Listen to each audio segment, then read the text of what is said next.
shit about needing to train my fucking weasel. That was Fox. I didn't say that either. You fucking did. I didn't say those words. Those are Shane's words. Those were not Shane's words. Those were Shane's words. Shane thought he might have a little bit of a tinkle because you fucking went out there. Yeah, but I didn't say drain the weasel. Those weren't my words. You fucking went for a piss. Yeah, of course. I need to drain the weasel. Oh. Unbelievable. And we're doing that thing, you know? Yep. Yep. Yep. Yep. Is that the code word? Yep. Yep. You'll never know. But no, we are, you know. He's going to say the words. I'm not going to fucking say it. I said I'm not saying it He's this saying week. it. I'm not fucking saying it. What are you not saying? You nearly got me there. I was very close. I was very close to saying it. Say But I'm what? not going to. Okay, Churchy. All right, mate. Is this being recorded? Your analog signals, yeah? Yep. They're being digitised. Okay. Okay. Analog is being digitized. I All can right. read between the lines here. Yep. Churchy's got to go drain the weasel. He's got to drain the weasel. Don't fucking have to drain the weasel. After that, We you all can... went out there and did it together just before. All right. Yeah, we did. We did. Well, when you say it like that, I feel like we're going to lose a few listeners. sounds a little bit. You know. Hey, you know what? We are a team, Yes. and we work together We do. to do all things. Yes. Teamwork makes the dream work, my dude. Absolutely. You know what? Safety first, and then teamwork, though. Mhm. That's always important. Mhm. Y'all seen Pineapple Express? Yes. That's off that. Okay. Safety first, then teamwork. Sure. I can't remember that bit. Oh, well, watch it again. I will. I'll watch it tonight. I've been drawing doodles this whole time. Like doodles? No, doodles. Not like. Okay. Yeah, just like little. One's a sad face. What does that say about me? I think you're clinically depressed, dude. I feel like I need to take this to a psychologist. Like, what are So I these? drew this doodle. And they're like, "Is it a doodle doodle?" Nah, it's a doodle. I'm like, that's a sad face, homie. That's not a doodle. Are you sad? I'm like, nah, I feel good. I feel great. Just drew the sad face. Bit of a contrast. Also drew a box here. Anyways, what do you got going on? Hello and welcome. You're listening to Hobby Homies. We are your weekly war game and board game podcast. My name's Shane. As always, I'm joined by my co-host Fox. Yeah, what's up? This is episode 20. Damn. And we're back in the hobby corner talking terrain. It's both been a long time since we've done a hobby corner and also a longer time since we've done a hobby corner in the studio. Yes, this is the corner. This is the hobby corner Yeah. here In in fact, the studio. This has 4 corners, all of them hobby. Yeah. And we have picked the one that is the most hobby, the terrain one. Yeah. That's it. So, look, we're going to be talking about the different types of terrain that you can acquire, the pros and cons of each of those types, and what you and I, Shane, prefer on our tables. Yeah. And what we prefer to use and all that kind of stuff. So, yeah, Yeah. that's how we do it. That's it. Now, before this, when this episode gets released, there's less than 2 days to get your entries in for our terrain tournament, which is our little painting competition where we've picked terrain as our seasonal event, which Yeah. we're doing once. This is a spring one. So yeah, so that's terrain, scratch built, plastic kits, MDF, all that sort of stuff.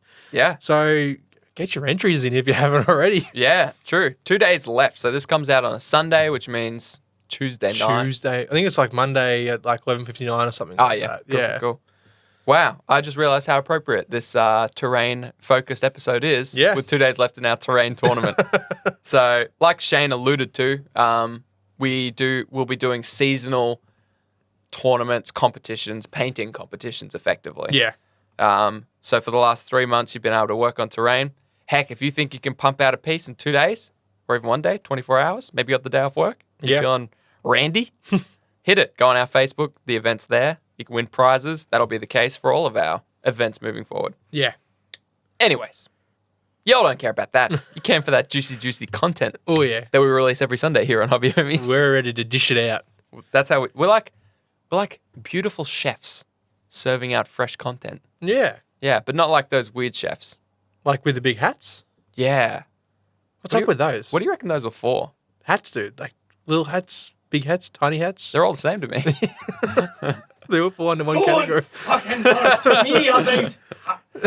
I wonder how many inside jokes over the course of Hobby Homies has only been relevant to you, me, and Churchy. Many, most, I think. And people will be like, what on earth are they talking about?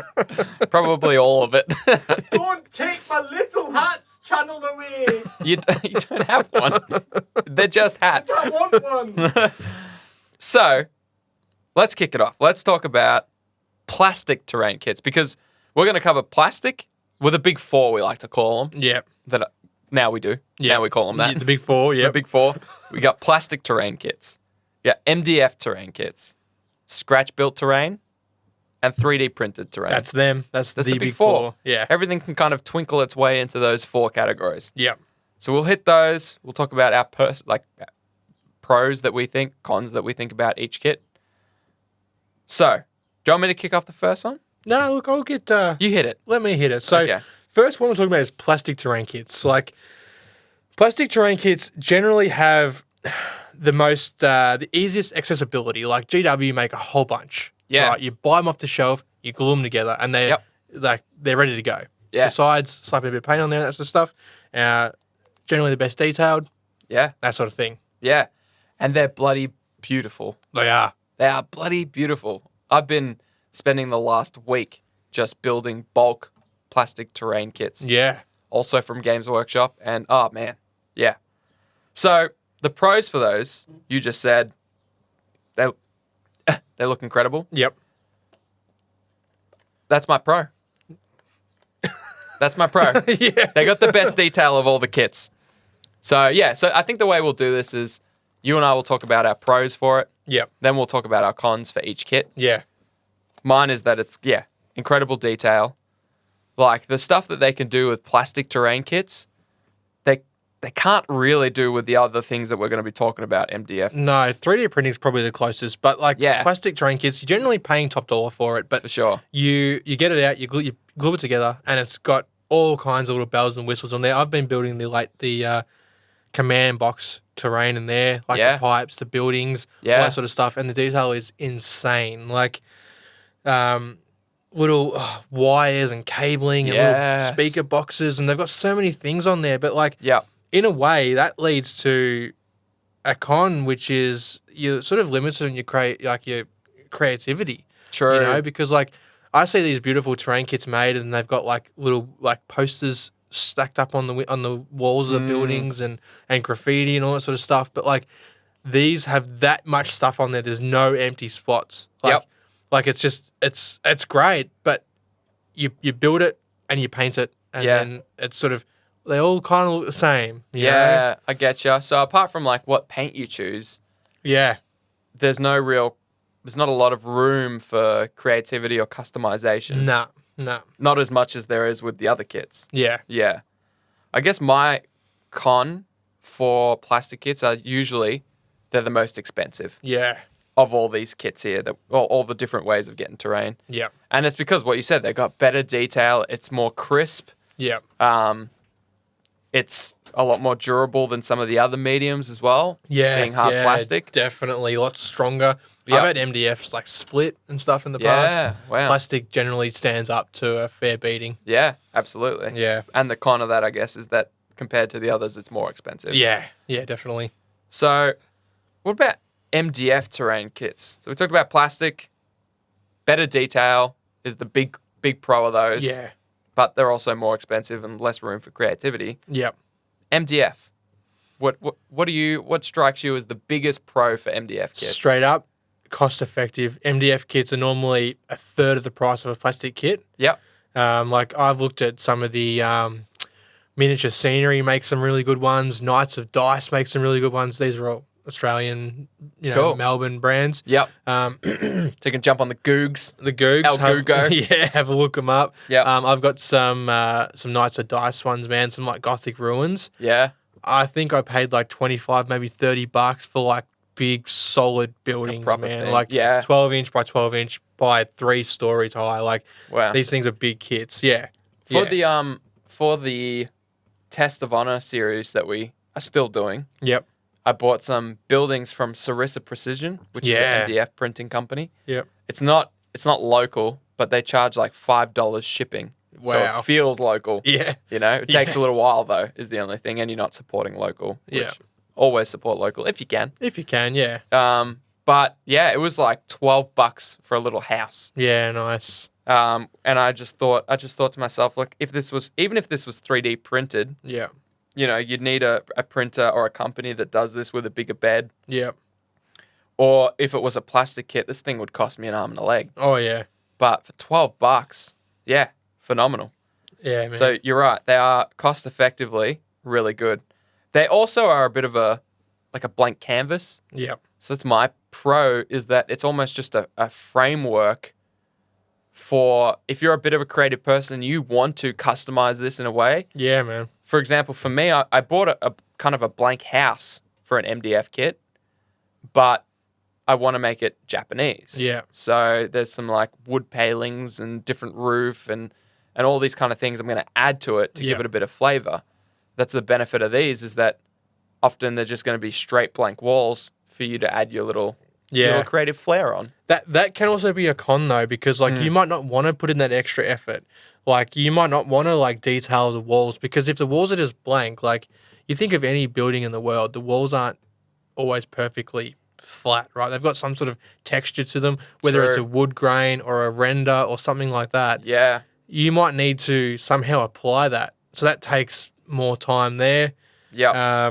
Yeah, true, actually. Yeah. Also, like the assembly sometimes can be difficult with MDF stuff. Like I use PVA glue to glue these Gothic ruins together, and That would have been a nightmare, I it was, imagine. yeah, it was. Like it was relatively fast drying wood glue, but still, it wasn't as quick as like super glue, which you mentioned earlier, which I should Yeah. have done from the start. Yeah, yeah. And I also snapped a couple of bits because Oh, boy. I fucking don't know how I did it, man, but I did it. Yeah, I had a big landing pad MDF kit, which was very complicated. Yeah. And we've got one of the lads in the Discord, Foggy, who's done a ton of different MDF stuff, and he's always telling me how, like, the better looking stuff is always so much trickier to build. Yeah.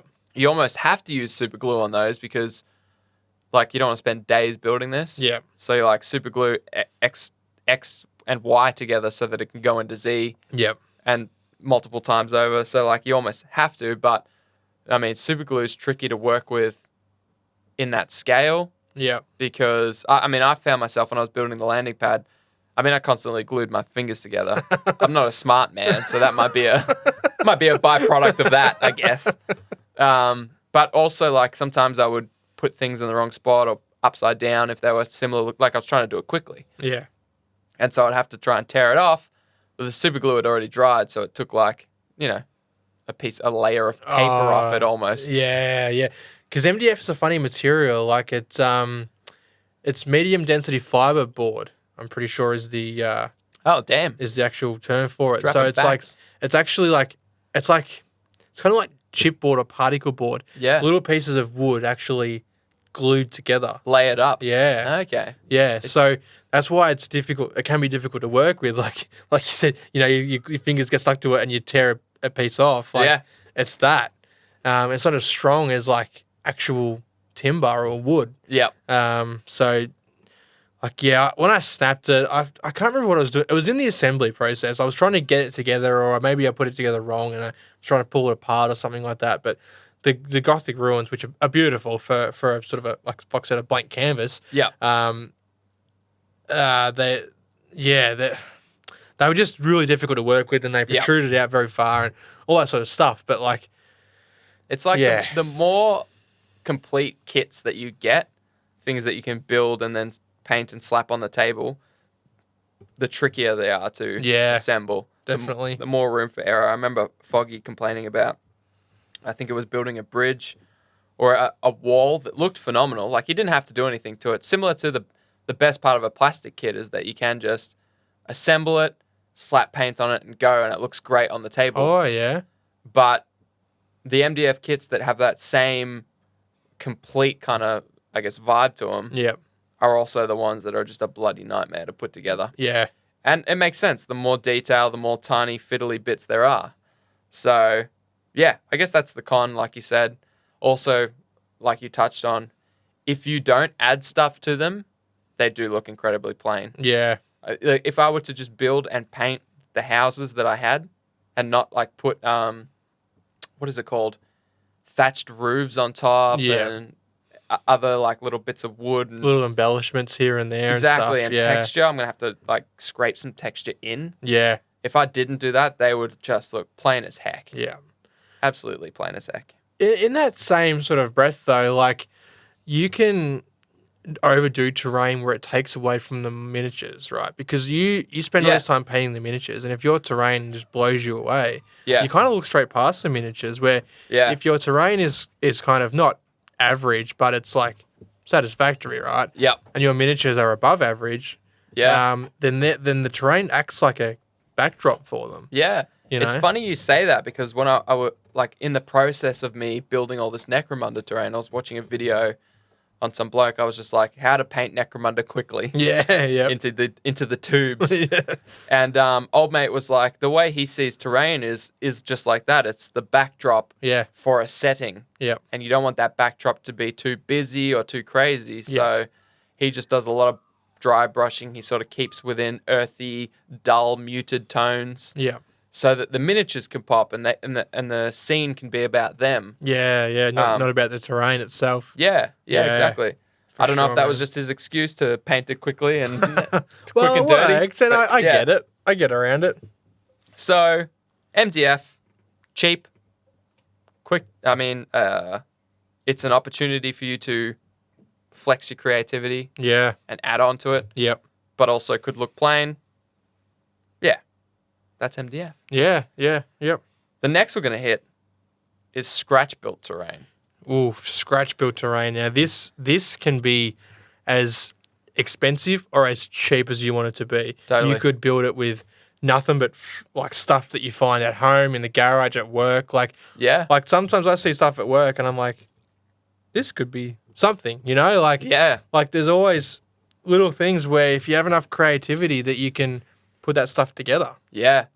So is that your pro that it can be effectively almost free? Yeah, absolutely, man. Absolutely. Like you can go to a building site, you know, at where I am now, every second house is under construction. Like it's all just a steal new the whole area. house. You could you cut pretty it. much. There you go. Like there's always like stuff in the building site, like which is effectively rubbish. Right. Like I've looked at like screw guns. They come on like the screws come on little like chains of plastic, and that plastic could, if you cut it up right, it could look like a ladder. You know, like you can do all this sort of stuff to it. Like I remember the first time you were like one of the first big projects you ever did, apart from painting Necrons, was an entire scratch-built table of terrain. And you used, man, it looks incredible. Even now it holds up, and it's the perfect like Necromunda kill team, dirty, all those things. Muted, earthy tones, rusty, and you used a Milo tin as a big. You used lots of. I used a computer CPU. Power supply. Power supply. Yep. You used straws and pipe and PVC and all kinds of stuff, man. Some of the stuff, it looks phenomenal, and that stuff would have all cost you like next to nothing. Yeah, pretty much. Yep. And the good thing I think about scratch built, another pro, you say cost it could be next to zero. I think a big pro is like the world is your oyster. You're not pigeonholed into doing whatever the kit says. Hey, this is a house. Maybe what you think in your universe or the game you're playing, a house doesn't look like that. Doesn't look like that plastic kit or that MDF. Can't find an STL that's you want to create something that doesn't currently exist. It gives you the opportunity to do that. Yeah, absolutely. You can build whatever the heck you want. However, that can also be the con. It's funny, a lot of the pros I'm noticing can also be the drawback. Like the pro for the MDF is it's a blank canvas. It's framework. Con of that is sometimes it can be too plain if you do nothing with that framework. Same with the scratch-built terrain. World's your oyster. Con is that sometimes the world is a big place. If you're like me and you kind of lack direction, I wouldn't say I lack creativity, but I lack the ability to think of unique things. You like to be inspired by things. Totally. Yeah. I'll put my flair on things. Yeah, definitely. But I can't create something from nothing. I guess. I'm the same in a way. Like, just pulling something out of thin air is difficult. Yeah. And like, you look at stuff and you go, oh, that works as this or this. And like, one of my favorite things to do when I'm looking at terrain is like just Googling whatever I'm trying to build. Yeah. Whether it's like, you can look at like industrial walkways and like, Yeah. there's some really cool like old industrial stuff. Like look at steam mills and stuff, and Yeah. you'll get inspired to build Necromunda terrain. Yeah, Like true. pipes just going fucking everywhere, and walkways and ladders and and boilers and all this sort of stuff. Like Boilers. yeah, I know what a boiler is. I don't know what a boiler is. Sounds sexy. it can be. It can be to a true terrain lover. Yeah. Yeah. I think for me, scratch built terrain, it's so difficult for me to do because even if I saw a sweet piece on the Googs, Yeah. and I was like, yeah, I want to build that. There's such a cognitive, what is it? Dissonance. Yeah. Between like the ability to see that thing and think of materials to make it. And recreate it on the table. Yeah. I think I could use anything. Yeah. That's not enough for me. I'm like, but what? What? Yeah. But Yeah. what could I use? Yeah. I'm like, how could I make that? Whereas then we've got someone in our Discord called DePale Orc who has created some incredible things from like, he's created, I don't know what the orc units are. The stomper. Like a big stomper. Yeah. And he's created it from like an old water gun or like he can use like, he can see something and then go find the parts for it. I like that. I was actually hanging out with him in Discord the other day, and he was in the process of combining some. Now he had Rhino parts, Space Marine Rhino parts, which I don't think he used. He ended up using a Lehman Russ, an Orc truck. Yep.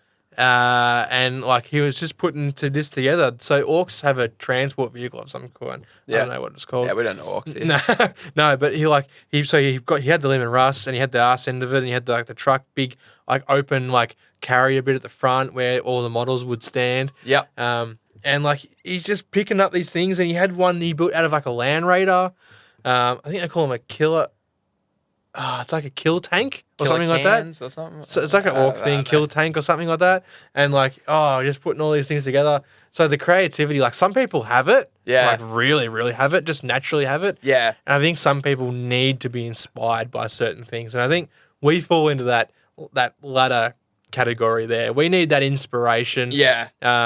Where we don't, I'm envious of people that can just see like this empty stubby, right? And that could be anything. Yeah. They'd be like, I'm going to build a chimney out of that. I mean, chimney's the obvious thing, but sorry. I thought I was turn being it real upside down and creative see something else. And Yeah. I was like, well, that's a chimney. I was like, oh man, maybe I am good at this. Like, chimney's the obvious one.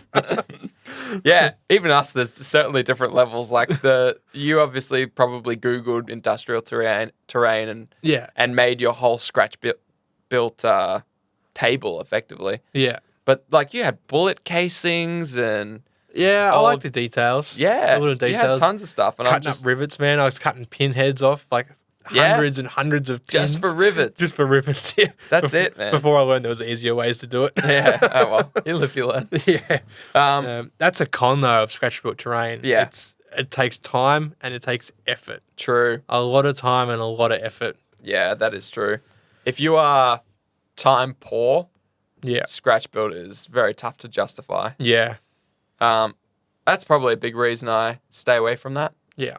I think because I just think about the finite hours I have to hobby. Yeah. And I'm like, yeah, I'd love to. Like, I guess I'm almost going to scratch build my test of honor table. Yeah. But the biggest barrier is being time poor. Yeah. And knowing that all those things, like, yeah, it's going to cost very minimal to, shape the hills and everything, but it is going to cost me time. Yeah. Which is time we could be doing so much stuff. Painting models, painting terrain. Playing games. Yeah. Testing out new games, RPGs, board games, all that kind of stuff that we do here. Yeah. So you're right. That's a huge con, being but I guess that time is money, so it's just you weigh up which one you have more of, I guess. Yeah. Yeah. And if you have neither, Well, we got 3D printed terrain. The future is now. The future is now. So, 3D printed terrain. When I talk about it, I usually talk about buying 3D printed terrain. Someone's printed it for you. Correct. Yep. Like you got a mate that's got a printer, Yep. or you got a company that you deal with that runs a 3D printing service. Yep. So for me, the pro of 3D printed terrain is that it's the quickest to get to the table Yep. because like it requires the least amount of effort. There's almost no assembly because it's generally printed complete. Correct. Yeah. It rocks up on your door. It's a pile of barrels or whatever. You just got to paint it, put it on the table. Yeah. And with terrain, usually, like we said, if you're treating it as a backdrop, Yeah.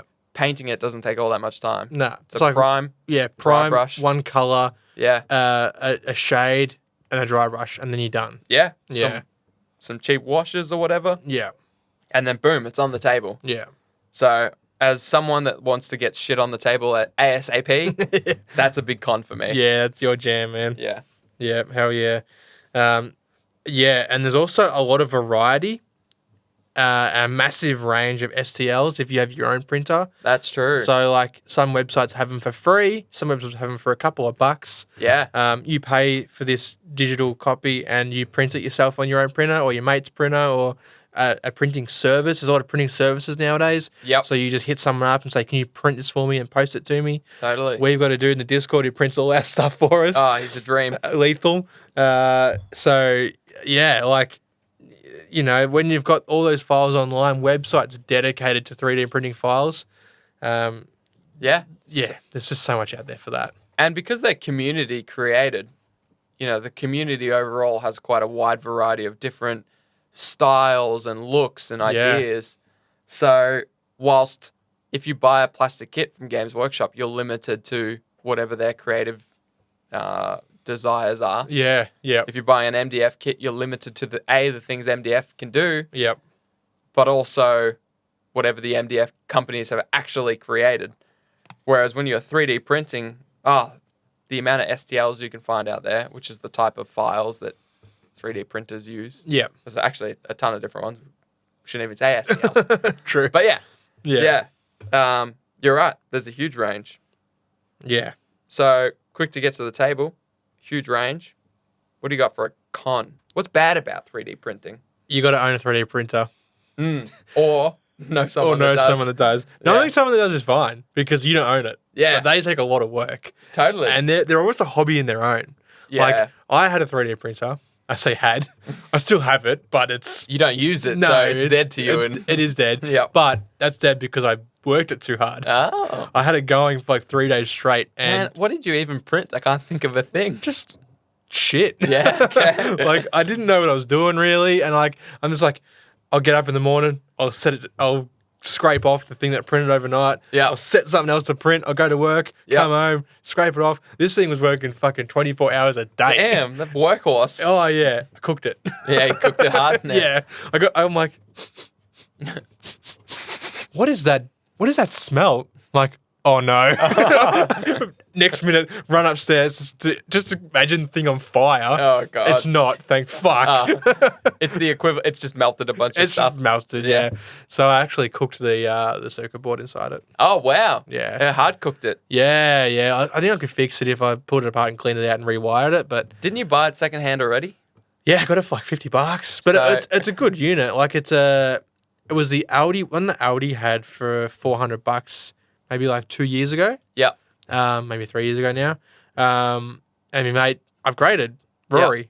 So Rory's like, do you want it? And I'm like, oh, yeah, I'll give you something for it. And he's like, $50. Came with like a full roll of filament, so there's $50 worth anyway. Oh, done. So effectively the printer was free. Yeah. He was and- like, this puppy's not going to last long. I've cooked this shit. yeah, true. I've been running this 24/7 for 6 months He straight. probably band-aided it just enough to get me to buy it. I'll dangle a bit of cheap Chinese filament in his face. He'll take it. He'll take it. But that's true. just filament printers, like resin printers and all that. There's a lot of effort involved in actually printing. So Yeah. if you enjoy the fact of playing with the programs and seeing how they turn out, great. Yeah. But it is full on. It's full on. Yeah. And yeah, we should touch on the two different types. So there is filament printers, which is the one you cooked, Yeah. which is effectively it has a spool of plastic filament that it melts and puts through an Yeah. extruder. Imagine a whippersnipper cord, if you've ever mowed the lawn. It's like thin plastic wire, Yeah. and it feeds it through a hot little nozzle, Yeah. and that nozzle ejects it onto a hot bed. It and ejaculates. It does. Yeah. It just runs a little all over it. everywhere, dude. In little Lines. lines. Some say ropes. Ropes. Okay. Yeah. Layers. Layers. Like onions. Yeah. Yep. And so it's like a top down and it kind of builds it in layers. It'll go around and Yeah. draw the base. It and then does. Layer and up. then it just builds it up to the top. Yep. And like there's all kinds of different settings you can set them for like super detailed, where each layer is 0.1 millimeter. Yep. So it takes 10 layers to do 1 millimeter. Damn. So that'll take a while. hours, man. I remember looking at one and I'm like, oh yeah, let's see how long this is going to take. 40 hours. I'm like, yeah, nah. Days, dude. Yeah, nah. Days. Yeah, that's crazy. Yeah. And the other type is resin, which is much different. Much different. It's got a liquid vat, and with, I assume, laser beams, it heats up the layers of the liquid and draws it out of the vat effectively. and cures it. That raises. I'm pretty sure 3D printers work from the bottom up. I'm pretty sure resin ones do too, but it's like upside down. Like Yeah. it's a weird. Like they're normally fully enclosed in a little tank thing, and Yeah. they take a lot more cleanup. Yeah. Like you generally have to wash off the resin and Empty the vat all that sort of and- stuff. yeah. Yeah, but Lethal's listening like, these guys got nothing what they're talking about. no idea what they're talking about. Or having flashbacks, being like, oh, it's such a nightmare. Yeah, yeah. Such a nightmare. He sent me a photo earlier. I haven't replied. Sorry, Lethal, if you're listening to this. I'm about to reply when this episode finishes. He sent me a picture of the Kroot Narlock riders that he's finished for me, and they look phenomenal. Nice, So- dude. That's, I guess, the biggest difference between resin and filament is that resin will always get you better detail. Absolutely. Yeah. Crisper details. If you're printing smaller, more detailed stuff, it has to be resin. Yeah. You can get away with like bigger terrain items that lack, intricate detail with filament. Yeah. And it's going to be quicker, easier cleanup. Actually, not necessarily quicker, but easier cleanup. Yeah. Possibly more durable. I don't know about. It's quite a sturdy plastic. Yeah. I've never tried to snap resin printed stuff.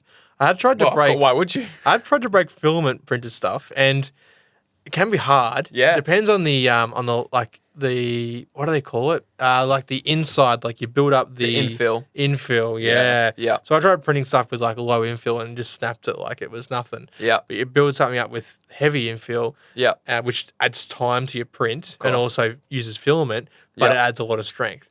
Yeah. Yeah. And because you tuned into the 3D printing Hobby Homies episode, that's why we're dropping the details on It's you. just so interesting, man. Like the 3D printing Yeah. stuff, like it's so good for our hobby in a way, Like, yeah, definitely. it's over the last 5 years, man, like not maybe even less than that. 3D printing has come leaps and bounds. Yeah. It is at a point now where you can own your own printer. Yep. People own multiple printers. For sure. They're all cheap. Like you can get a really good printer for like $500 or $600. Yeah, you can get it. You can get. Just my 2 cents here. Oh, here we go. Oh, That churchy. that has definitely changed then. Because I remember, like you said, the last 5 years. Because I remember about 5 years ago, I was looking, Yeah. and you couldn't get one like commercially for less than like 2,000 or Yeah. 3,000. Yeah. Yeah, man. You Yeah. can get there's a new resin printer that I've been frothing called the Anycubic Photon S. Yep. Now, the Anycubic Photon on its own was a phenomenal resin printer. It was the one that made resin printers, reliable resin printers, available for, just your, not commercial, what's the other use? Like domestic. Domestic use. Yeah, yeah. And so they brought out the new one, and that is $550 at the moment. Yeah, wow. So you can buy a resin printer with a kilo or whatever a liter of resin. Yeah. Yeah. I was gonna say I forget we're metric, so everything's simple. Not 3 furlongs of resin. 1 liter of resin for like $550, and you can start printing. It's easy to use. You plug it in. It's almost plug and go. They almost are, yeah. A lot of them self-calibrate as well. Exactly. Some of them you have to level the bed because if the bed's not level, like you get off prints. Some of them do it themselves, man. Yeah, Yeah. it's crazy, but It's like printers of old. They Yeah. used to sell Canon printers for like $89. Yeah. Like, how is this legal? Well, it's because the ink and toners cost you an arm and a leg. Yeah, yeah. So you'll always be buying resin and filament, and that's where they make, and replacement parts. Yep. There's less moving parts with resin printers too. I think that for me, they're all around better if you've got a space for them. Yep. You know, out in the shed, well Yeah. ventilated. You don't mind putting in the time to clean up. If you got to run like 24/7, great, Yeah. perfect. You can probably make your money back too if you start a printing service or you print even for your mates. Yeah. And you just say, look, just fix me up like, $10 or whatever. Yeah. Just cover the cost of the resin. Yeah, for sure. People do that. Like Definitely. Rory printed me stuff for bugger all. Lethal's printed me stuff for like less than bugger all. Like, Yeah. yeah. Yeah. They're a way to go. I lost where we were. So the pros, I mean, we've listed a lot of pros. Yeah. So there's the two different types. They're quick to get to the table if you purchase a printed model, get it here. What was your pro for a 3D printer? A lot of variety, big range That's right. of different files online. Tons of different stuff. Yep. The details are a con for me, Okay. but only over like plastic kits. Yeah. And scratch built. Obviously, the details as good as you want. And they're only going to get better too, man. Yeah, Imagine totally. resin printers in 5 years' time. I can't imagine. Nah. I can't imagine. But yeah, if you do, it depends. Like the resin details are great, but they'll cost you more money. Yeah. Filament printers are usually cheaper and more sturdy for terrain stuff. Yep. However, you get those filament lines. Unless you spend time sanding it. Totally. And taking acetone to it and stuff like that. Yeah. Totally. So yeah, a little bit of less detail than the plastic kits and stuff. Yeah. This is the only real con for me. Yeah. Maybe accessibility. Yeah. But yeah. What's your big con with 3D printing? The fact that you have to own one. That's right. Or know someone that owns Or know one. someone that owns one. Yeah. Or pay out, an arm and a leg for a company to do it. We've looked at Yeah. some companies that 3D print, Yeah. and you're like, why would I? Apart from the variety that it has, spend an extra $10 and get a plastic kit. Yeah, that's true. But like we said earlier, plastic is sort of limited to whatever that manufacturer makes. Where 3D printed companies produce a large variety of different stuff. Yeah. You might not want to buy this kit, which you might, if you want barrels, right? Yep.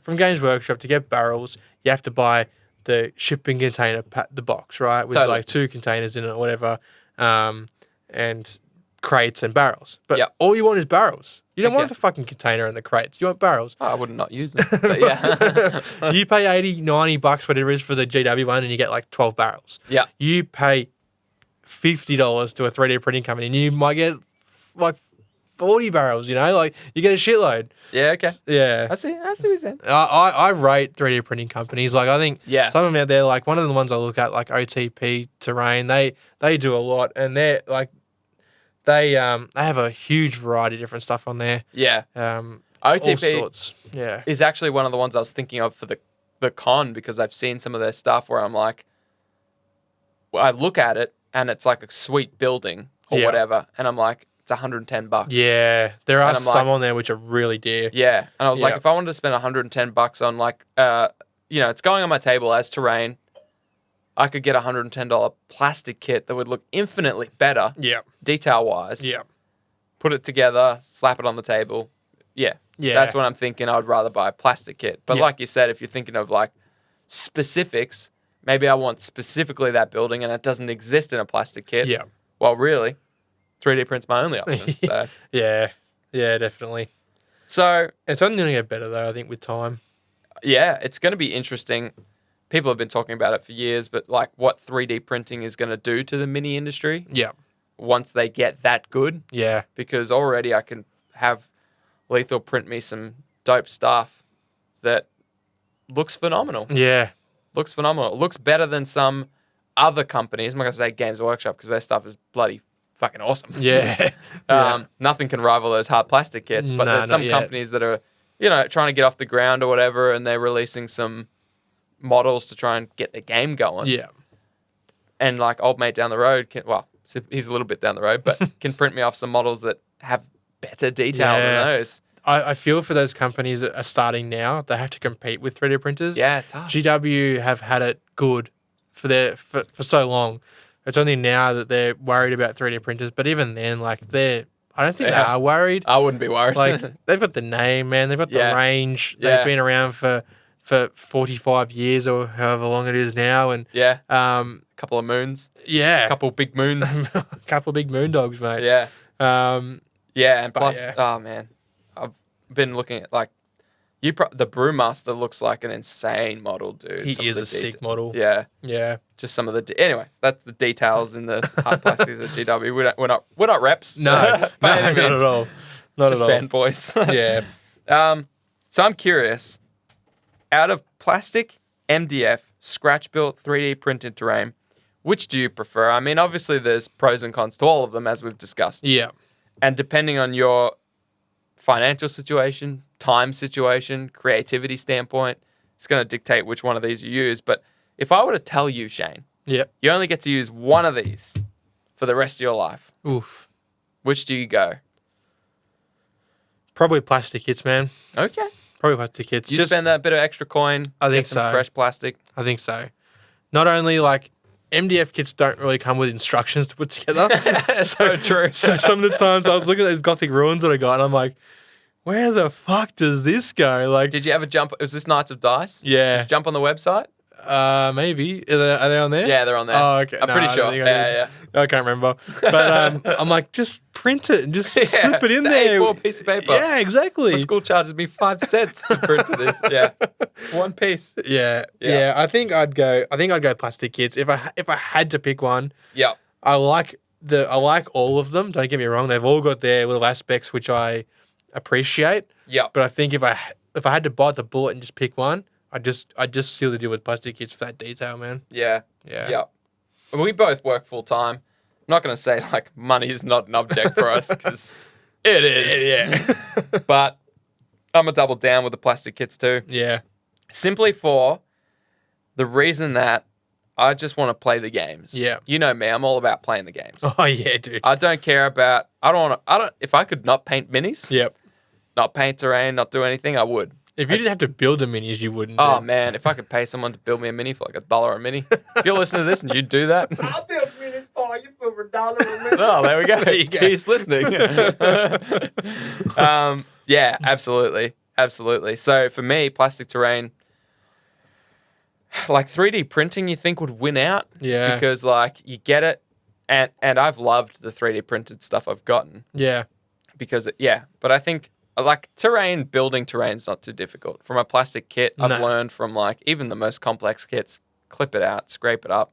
Doesn't have to be like It's normally piece A and piece B go together. make a There's- pipe. Yeah. You There's know? not a whole lot of extra pieces on them. Yeah, Yeah. and so I'm not super creative. Like I don't want to put embellishments on there. I don't want to spend extra time. Time's another object to me. Yeah. So look, if I had access. I don't want to. If I had access to whatever STL I could imagine, and it would be 3D printing for me. Yeah. But I don't know what I'm looking for. Yeah. I don't know. Whereas when I walk into like say a Games Workshop or something, and they have a big kit there of terrain, I'm like, that look good. Me want that. I didn't know I wanted that. Yeah. But that would look sick in my industrial terrain. I can't, Well, if I Google industrial terrain, I can see the 3D print, but I know I send it to Lethal and he's got to mess around with the scale and make sure it fits on the board. And I know, So for me, it's just easier. Yeah. Plastic kit, know what I'm getting, clip it out, glue it together, dry brush the bish, throw it on the table. Yeah, man. Yeah, I'm exactly the same. Like, I froth scratch building stuff. I really enjoy the side of 3D printing Yeah. for the little part that I did. Yeah. Although it was getting to a point where I was sort of getting over it because it was like too much time calibrating and looking at how things are on the computer. Yeah. And then trying to get the printer to print it like that. Like, Yeah. Totally. Totally. yeah. So I get that. I'd pay someone to 3D print stuff any day of the week if I find something that I wanted. But for the most part, I'd probably just buy plastic terrain kits. Yeah. Just Yeah. seems easier, doesn't it? It does. A little bit more expensive. Yeah. Good detail. Yeah. What about if I were to say, Shane, you could do any combination of these things. That's fine, no problem, except for one. And you're not allowed to touch it for the rest of your life. Which one do you get rid of? Oof. I know what you're gonna say, and it pops out to me as well. Well, does it? MDF kits. No. Oh, hello. No. Well, I was going to ask the question because scratch built, right? Yeah. I like to customize the MDF kits. Does that count as scratch Does building? not, yeah. Like you can't have an MDF kit. You're not allowed. No. I'd get rid of scratch building. Okay. I'd work with the other three.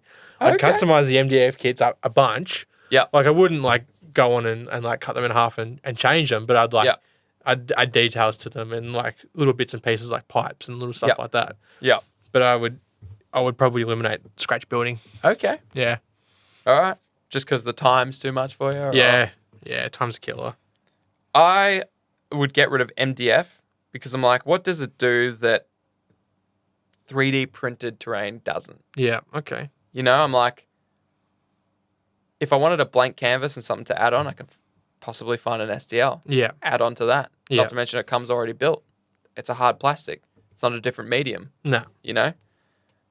And scratch built, despite never doing it, really, I'd like the option to. Yeah. So it's interesting. All right. I would have got rid of MDF, but you'd get rid of scratch built. I can see why. You'd rather embellish a few MDF kits. Yeah. 3D print a couple things. Yeah. Yeah, okay. Like you said, the framework's done. All you're doing now is adding the details. You're bringing it to life, basically. Yeah.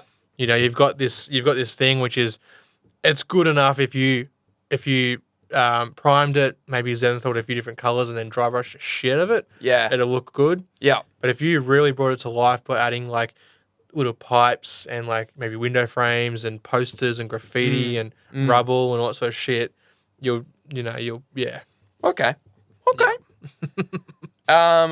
So before we close it out, I want to know, what does the ideal table to you look like? You're going to play a game. Do you want terrain city? Do you want it even hard to navigate because there's so much terrain? Or do you want I want to play the game, I just want minimal terrain? Like, what is the ideal? I frost terrain, man. So I want as much as I can get. Yeah. Obviously, it gets to a point where it's too much. Yeah. Like if you're playing a maybe like a tank list, right, where like you're playing Imperial Guard or Astra Militarum or whatever, and you've just got like 10 tanks. Yeah. You can't be playing Necromunda. Yeah, exactly. Yeah. You can't be playing somewhere where there's no roads or there's no ways for your tanks to move around. Yeah. So you got to have compromises, obviously. But then at the same time, if I'm playing Kill Team or Necromunda, I want as much terrain as I can fucking get on there. Yeah. I want to be like shimmying my models in between buildings, like as if they were like in little alleyways or whatever. Like, so I think it varies. I think there's obviously a magic number to terrain depending on what kind of game you're playing. Yeah, for sure. 40k, I think they say a third of the board or something should be terrain or something like that. But I think it might have changed. Yeah, it should be. Yeah. At least. At least. I think it's changed a little bit in 9th edition. I think they're focusing more on terrain heavy stuff. Yeah. We play in a 40k league, and the guy that runs it has some phenomenal tables. Oh, Dave's table's tables. a killer, man. Yeah. I felt like they've just started a group called Target Acquired Wargaming. So they'll be doing events and stuff like that. I feel like they should have called it Dave's Tables. Yeah, true. It probably would have undercut Lachlan because I'm sure his tables are phenomenal as well. But yeah, it's great to play on because it's so thematical. It doesn't obstruct what you're trying. It does obstruct. You have to think about it more. Yeah. You can't just run a tank down the table. No. I remember I was playing a game and I had a big Necron. What do you call it? It's like a Locust Destroyer or something. Heavy. I don't know what it is. Reanimator? It's like a Reanimator, but it's with a big cannon on its back. The Doomstalker. Doomstalker. Yeah. Whatever it's called. And I was like, God, man, this thing's like, I want to walk around this building, but I don't want to waste inches. So I was like, but yeah, it's good because that's what I imagined where the battles happen, over cities, over like it doesn't happen in a blank field like the 90s wargaming where it's just like a green table. Yeah, but that's a whole different story. That's not like Napoleonic wargaming, right? Yeah, where battles were just in big fields. Yeah, exactly. It's like, let's just agree to meet here and just shoot each other and stand still. And see who wins. Yeah. Who has the more bullets that can hit. Yeah, but like Infinity is a game which really I've never played, but really piques my interest because of how terrain dependent it is. Yeah. That requires really dense cities and stuff. That's cool. I think we're in the same boat. I think we'd rather have it happen around a real dense metropolis, Yeah. city, an underhive, whatever it be. Yeah. We want the terrain to be imposing Yeah, on definitely. the game. You Yeah. have to think about it. Yeah. I don't want to blank Nah. field. Nah. Or you don't want to just ignore all the terrain. No. It's got to play a role, a really important role. Yeah. Yeah. And you want it to be the reason you win or lose games. Yeah. Because you use the terrain well. So Yeah. I'm the same. Crank the table full of it. Hell yeah. If I can't fit a knight down there, so be it. So be it. Yeah, that's it, dude. That's it. Well, that's I think that pretty much sums up our little venture on terrain there, all the different kinds, how they affect games and how we feel about it. Yeah. Yeah, I'd say so. It's pretty good. I mean, hopefully this is something you can slap on as white noise while you paint up your terrain for the Hobby Homies Terrain Tournament. Yeah, yep. 2 days left. 2 days left. It's the unsung hero, as we've said many times. Yep. If you get terrain and you assemble it all together, you paint it all up, as I have with my Necromunda recently, man, does it pump you up to play a game. Oh, yeah. Especially when you got all this terrain sitting there, you're like, I don't want to waste this. This Nah. looks dope. Yep. I want to get some dudes running around here shooting shit. Hell yeah. So we would encourage you. Terrain's the boring part of the hobby for a lot of people. Yep. Listening to this episode might be the second most boring part of the episode. So listen to this. Crank some terrain. Yeah. Hopefully we've pumped you up to pump some terrain. Oh, yeah.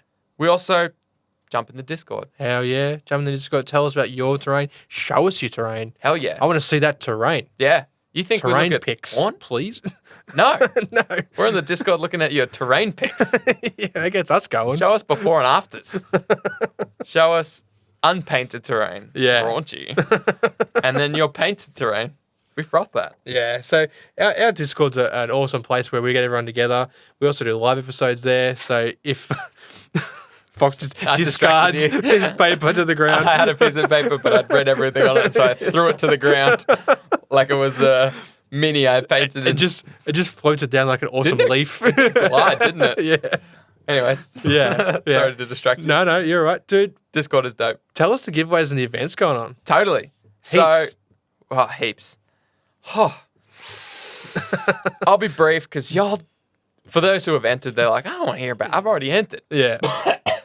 Jesus. Sorry. that was lovely. That was thematical because the first giveaway we have is the Alien RPG. Yep. So all you got to do to enter this one, when you're listening to this episode, there's also only like 2 days left to enter this. Yeah. So if you haven't already, let this be the reminder that you didn't set on your phone. Yeah. Go to the Facebook page, find the post, tag a homie. It's pinned, so it's at the top pinned. of the page. Yep. Absolutely pinned. Yep.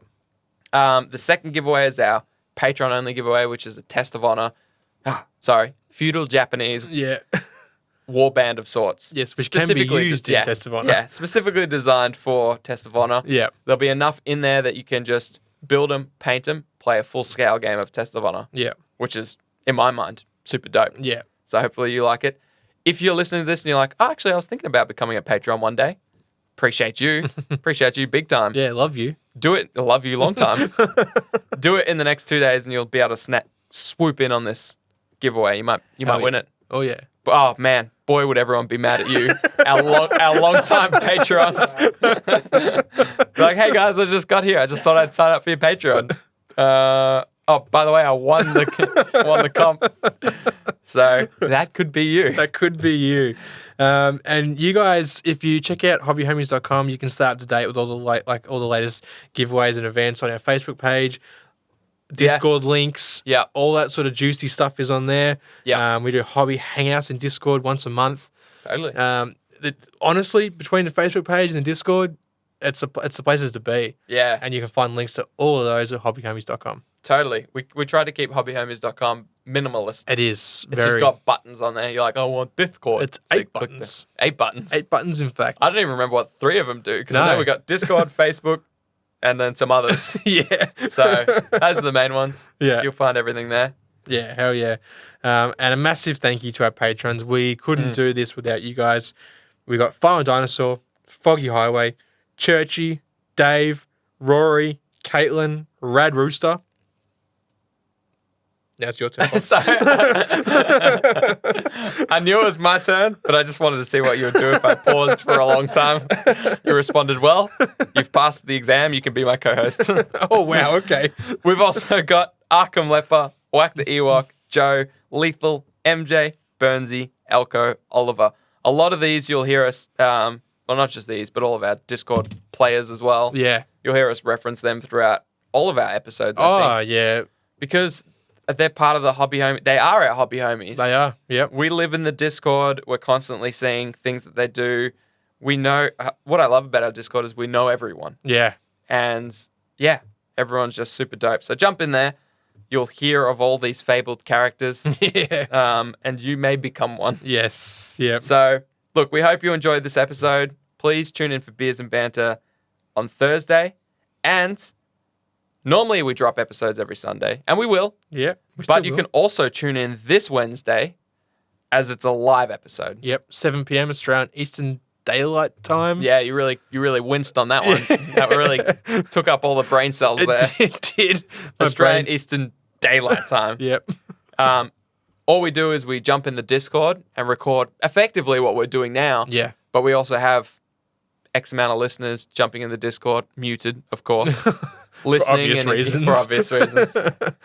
This will be our first ever live episode in the studio. No. Okay. I think mine and Churchy's was live. Oh yeah, sorry. This will be Yeah. this will be my first. This is your first live in episode. the studio. Yeah. Yeah. Hopefully, maybe it will pertain to the underworld black market trade of rabbits in Queensland. I don't know. I don't know. Go back and forgotten about that. So go did back I. and listen to that one. I don't know which one that one was, but it'll be sometime around June 12th, I imagine. Sometime around then. Whenever your son was born. June 10? I can't remember. You can't remember your son's birthday. Yeah, nah. It was a while ago. Good thing Sarah doesn't listen to this. Yeah, exactly. Nobody tells Sarah. This is why we do it at the end of the episode. Yeah. Anyways, that's been us. Yep. I've been Fox. I've been Shane. You've been listening to Hobby Homies. Peace.